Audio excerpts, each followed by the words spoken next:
तो अगर कर्म यानी विश्व की रचना कर्म के आधार पर है। कर्म प्रधान विश्व रच रखा। विश्व में केवल क्रिया है, पांचों तत्वों की क्रिया प्रक्रिया प्रक्रिया सब कुछ इसी में है। इस चक्र की बात कहा जाए तो यही परमात्मा का सुदर्शन चक्र है। यहाँ तो चीज बनती है बिगड़ जाओ, कोई चीज बिगड़ी हो गई सपना सा रह जा। यानी हर चीज यहाँ जो चीज सामने से आ रही है जिस चक्र से हाल कट जा, चक्र काट दे, ये पीछे मुड़ के मत देखियो, आगे चलो। पीछे मुड़ के देखो कुछ नहीं मिले, मुझे गुजर गो, आगे देख, देखते जा। जैसे जो गुजर जैसे सारों चीजें ऐसी गुजर, चलो जाए रो, देखो जाए रो जाए रो जाए रो, रुक कहीं लो, ठहर कहीं लो, जाके अलावा कहा है बताओ। जीवन जन्म से मृत्यु तक गुजरना, इसको शरीर को,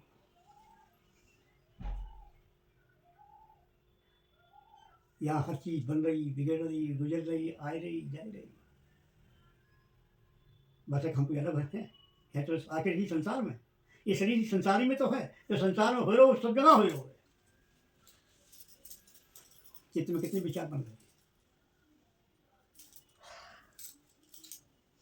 तो आज बन रहे हैं हर एक की, जबकि पहले जाने कितने विचार बन के जिन्हें जिन्हें मनुष्य धारण करो है, सबके अंदर विचार बनत रहे, अच्छे बनत रहे, बुरे बनत रहे, और कोई लौकिक अलौकिक दोनों प्रकार के विचार बनत रहे। ये आज की बात नहीं है, ये हमारे बन रहे हैं, और लोगों के बन रहे हैं। कैसे बन रहे हैं? ये उसके प्रारब्ध के अनुसार बन जरूर रहे, ये निश्चित है। और बड़े मजे की बात यह है कि कब तक बन रहे हैं, जगत कब तक दिखाई दे रहा है? जब तक हम जगत हैं, जाग रहे तो जगत, सो गए तो जगत भगत, भाग दो कहाँ है जगत। संसार को पता नहीं, लेकिन हो सकता है कि आगे चल स्वप्न की वो वृत्ति जाए तो मध्यकाल में थोड़ी देर तक स्वप्न बने, तो जरूरी नहीं यही तब तो स्वप्न बने, तो वृत्ति है अबे उठ रही है तैसे आगे उठाते नहीं जा रही हो। फर्क तो है कि ये परमात्मा को जगत है, वो हमारे मन को जगत है। मन ही सृष्टि रच ले, मन ही उसमें खिलत है, सपने में है कहाँ, भाषत है केवल, है नहीं भाष हो। और वो बड़े मजे की बात है कि ये शरीर से, ये स्थूल शरीर से ज़्यादा संसार में काम करते, भाष उसका कोई संबंध नहीं है। तो सुबह में एक जगह डरूबा हुआ है, एक घड़ी वो भी आती है जबकि जिसका भी विराम, सपने का भी विराम, जगने का भी विराम, सपने का भी विराम। एक घड़ी वो आज के दोनों में से कुछ नहीं है। सुसुप्ति काल में कुछ ना संसार है कुछ नहीं, यानी अपना होनापन भी नहीं है, तीन अवस्था है। कोई हमें गुजर रही है, सब में गुजर रही, पूरी सृष्टि में गुजर रही है, हर प्राणी मात्र में गुजर रही है, चाहे वो जड़ प्राणी मात्र चाहे चेतन, सब में गुजर रहे हैं।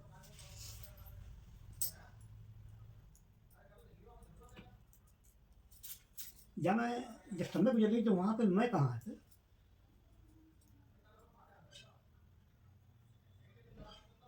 मैं नाम की कोई चीज है यहाँ तो, जहाँ आप पठार के देखो गुजर रही है चित्त की वृत्ति में, जाने किन किन किन कौन कौन से अच्छे बुरे गुण अवगुण सतोगुणी रजोगुणी और तमोगुणी विचार गुजर रहे हैं।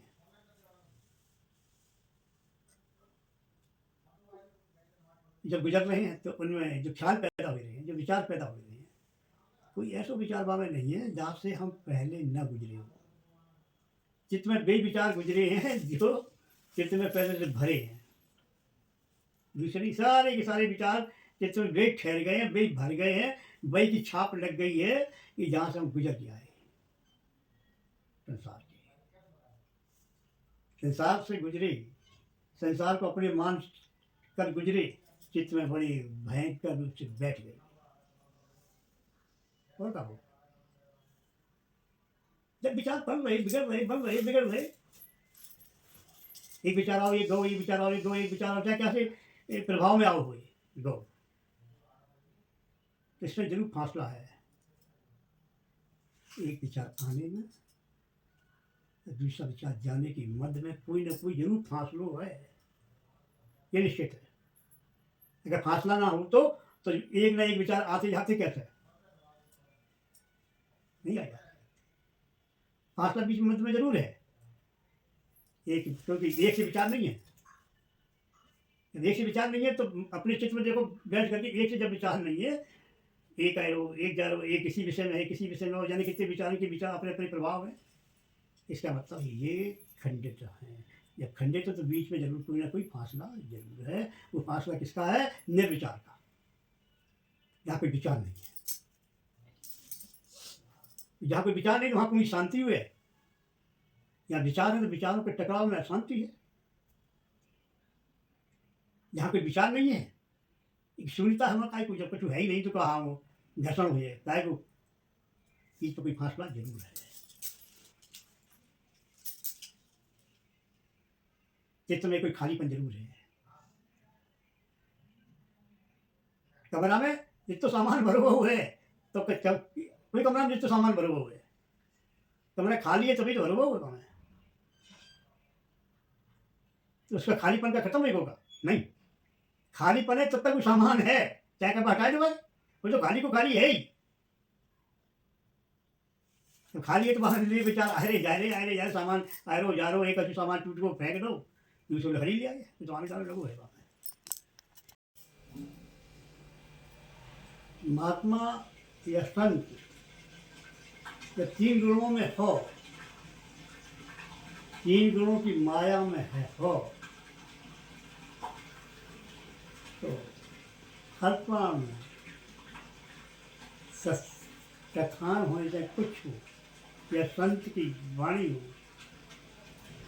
वहाँ भी तीन ही स्थिति है।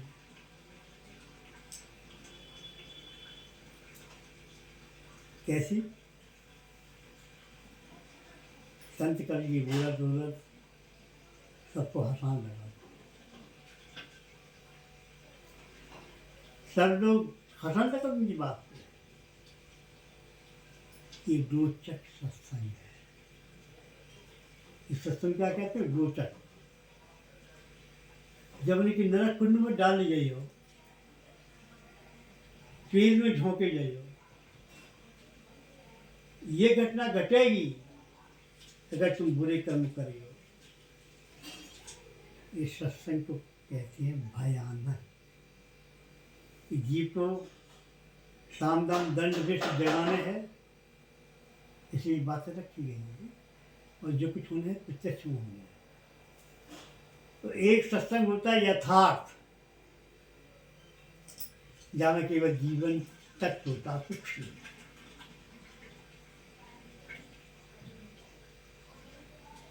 तो केवल इसी की बात को समझ लें, ये तो कम से कम जीवन है। अगर जो जीवन है तो कहाँ से आया? इस शरीर में कैसे उतरा है ये जीवन? तो इसके अंदर शरीर का चेतना है, और जब मृत्यु जाती है वो चेतना को अच्छा पता नहीं होता। कोई चेतन शक्ति है, कोई जीवन शक्ति है जरूर। जीवन शक्ति के साथ में हमें सोचने की क्षमता है। कोई चेतना, चेतन शक्ति और जीवन शक्ति एक साथ में, बल्कि एक ही है।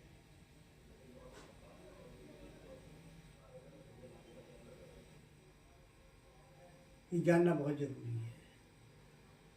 जीवन में हम हर काम कर लेंगे, ये बात सही है, होना भी चाहिए।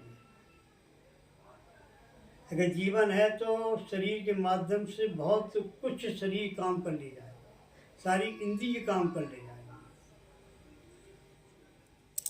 संसार में जो कुछ हो रहा, सारे कर्म इंद्रियों के माध्यम से हो सकते हैं, इसमें दो राय नहीं है, लेकिन इनकी सीमा है। शरीर है तो तब तक की इसकी सीमा है, शरीर खत्म, बाकी बात सीमा खत्म, खंडित है। क्यों? कि जीवन शरीर में कोई जीवन शक्ति थी, कोई चेतन शक्ति थी, क्या वो नष्ट हो गई शरीर के साथ में, या शरीर के बाद भी है? अगर शरीर के साथ ही नष्ट हो गई है तो संसार से क्या लेने देना भाई? जब तो शरीर है, जब तक वह क्रिया चले, वहाँ के बाद नष्ट हो जाए, संसार के बाद कुछ लेने देने नहीं। तभी मुक्त, अगर ये भाव बैठ जाए तो तभी मुक्त है वो। क्यों बने? तो शरीर से, साधन से जो उपलब्ध है उसका उपयोग करो। वो शरीर साधन स्वयं जुटाएगी। शरीर में 5 तत्वों के, तो 5 तत्वों के इस प्रकृति में सारे साधन भी है,